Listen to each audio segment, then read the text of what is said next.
So I'm Scott Cambo. I'm a student at Northwestern University in the Technology and Social Behavior program. And I'm going to talk today about some of the things we've encountered with trying to track mood in users using smartphones. So a lot of this is a collaboration that we're doing with the Center for Behavioral Intervention Technology at the medical school. So before I get into that, I just kind of want to talk about why we think that tracking mental health is important, and why we're going down this path. So the first thing is that mental health professionals are actually they're a lot harder to come by than you might think. Most counties in the United States either just have one or none at all. So that means that a lot of people don't get to see their health professionals very often, and they also might have to travel a lot. So there's a high cost to getting to see their mental health professional. The other problem is that when you finally do get to see that mental health professional, you need to catch up. You need to sort of say, well, what has it been like for the last few weeks or a month or however long it's been since the therapist has seen the patient. And there's going to be, a lot of times with depression, there's a tendency to focus on negative things. So a lot of the things that come up are just going to be negative, and it's hard to find those opportunities, those positive things that happen that might be opportunities for healing. So a few years back, a system was proposed called Mobilize, where we're kind of taking these features from a cell phone on the left, or raw data from sensors and different kinds of interactions, things like that on the left. And we're coupling that with experience sampling surveys. So we're sending surveys, we're sending notifications to the user, asking them about their mood, their sociability, what they would semantically label the location that they're in, and what kind of activities they did throughout the day. And we're trying to, find that connection through various machine learning models and predict, what kind of treatment they might need in the moment, or whether or not they need to be worried about an immediate treatment. This particular study really just kind of focused on data collection and building a strong model. There was a little bit of a component of sending users a message saying that you might want to talk to your mental health professional at this point. I've been involved with a follow-up study where we included in that experience sampling survey, we had more open-ended questions. So we'd ask them what was their most stressful moment of the day, what was their most positive moment of the day. And this is so that we can sort of get at those little events that happen in between, and not necessarily try to predict those, but try to understand it a little bit better, that daily context of at the end of the day when I reflect, what is it that's coming up as salient. We are also doing weekly interviews with patients at that point, so now we're sort of getting like the weekly retrospective, what's salient at the end of the week. And it's also helping us to kind of like ideate on how anything from the smartphone might help us predict some of the stories that we're hearing from interviews at that time. So a lot of the times, we're trying to think of like taking all this complicated mess of human emotion and how difficult it is to have a mental illness and go forth with self-reflection, and how difficult it is to heal from that. Somehow trying to make that work in the context of modern fitness tracking systems like Fitbit or something. And it's really difficult because you really have that sort of black box design problem that we've all experienced, right? So in our context, we have some sort of interaction or behavior where, maybe it's just sort of walking around throughout the day. Maybe it was, you weren't really spending much time on Facebook, so somehow that becomes an indicator of your social life, right? Like that's a very weak signal for that kind of thing. And a system or an algorithm is going to try and model that and make a decision about what your sort of, how that's going to relate to your mood that day, right? And the idea is that we give you that feedback. So in the context of like step counting with Fitbit, you know, you're doing some walking, a decision is being made about whether or not a step was taken in this window of time, and really the only feedback you're getting is what that count was.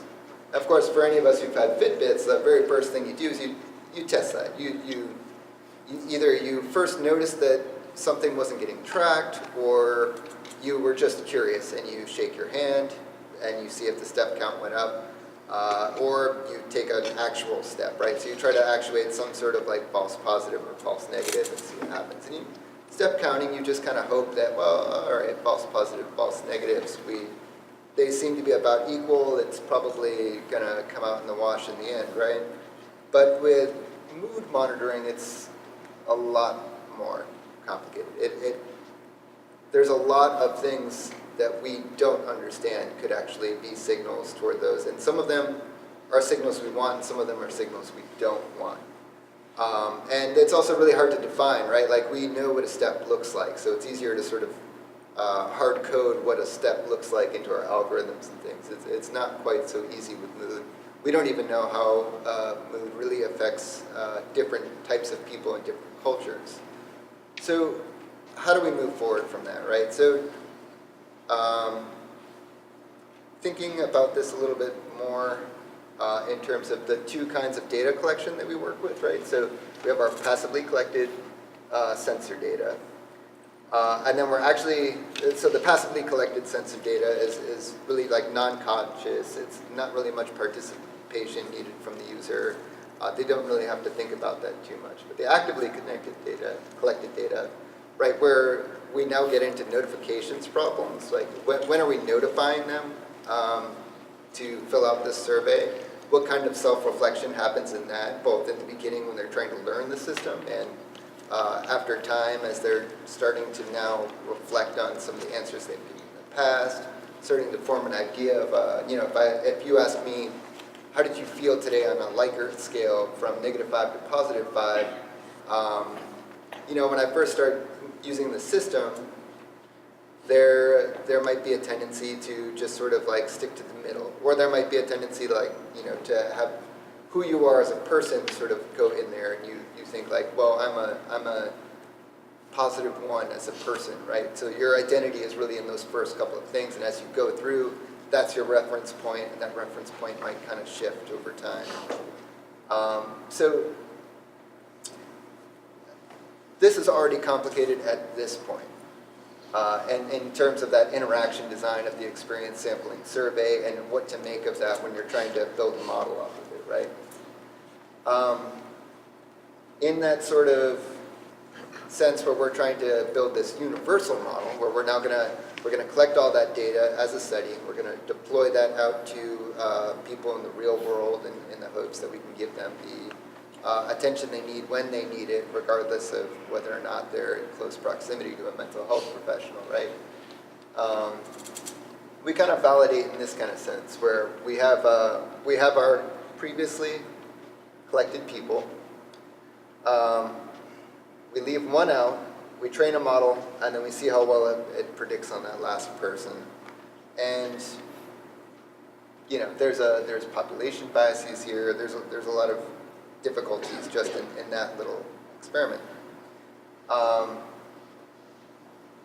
We also have issues with people that are living with depression are going to have a tendency to disengage from these sort of agents sending experience sampling surveys to them. It feels a bit like social disengagement. And it's tough because you can't just take that null response as a signal. A lot of times this could just be learning the system.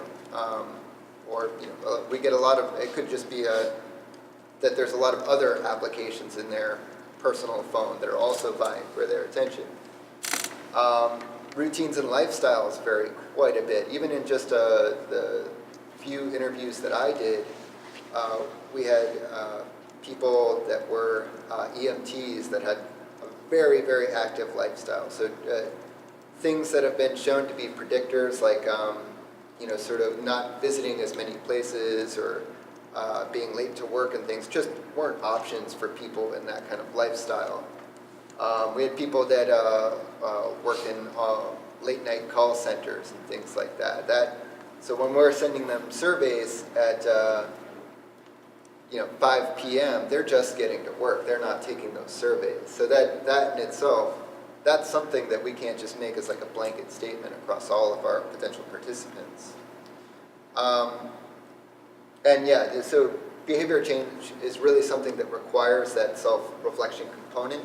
That's really difficult to do in a system when they're not given much reason to engage with it. So, with a Fitbit, you're not really, you see your step count, oh, okay, so that's what I had today, this is what the trending is looking like.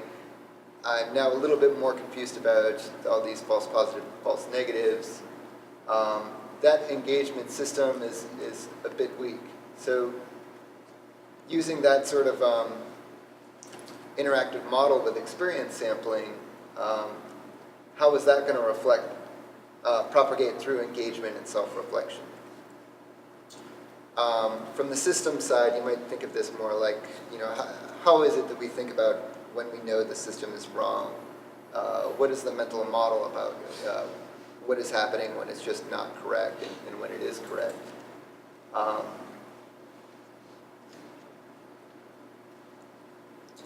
With these universal models, right, they're really taxed by these differences in lifestyles, and we need to sort of move toward things that are a little bit more quickly adapting, right?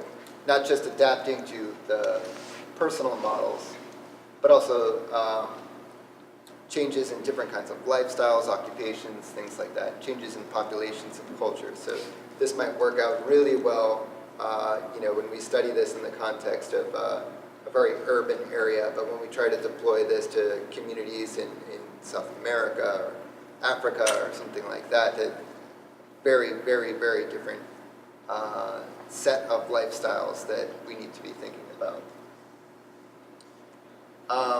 So what obviously you can tell by the title of my presentation here that I think that active learning is an interesting solution to this, possibly. I don't know, I'd like to hear all your thoughts on that. What I like about active learning is that it maintains this notion of uncertainty. So that's actually kind of baked into the system, that you're keeping track of whether or not how confident I am in these predictions, right? How confident the machine learner is in these predictions. The user interaction is a part of that whole setup. So they're actually required to resolve these uncertainties. It's a semi-supervised thing. So again, by its nature, where a human has to be in the loop, and it's an online learning system. So, it's actually learning from new incoming data instead of just sort of learning from the participants that we had in an initial study, and then assuming that that's going to generalize well to everyone else, right? So, if you might think of like an active learning version of Mobilize, the system that we did, you might think that we take that naive universal model, we go ahead and bring it to a new participant, and we only ping them when that model has high uncertainty, right? What we're really interested in here is that if we were to do that, right, how is that going to affect trust in the system? Are users going to kind of go in the way that, well, now I know, now the system's actually telling me that there are errors, whereas otherwise I would have just assumed it was always right? Or is it that, well, this is really nice, the system's being forthcoming about errors, and something that I'm doing is going to actuate change in that system. So now believing that I have a stake in the adaptiveness of the system. And how it's going to affect the understanding of the system, right? So is it going to be confusing for a user to get notifications at different points throughout the day?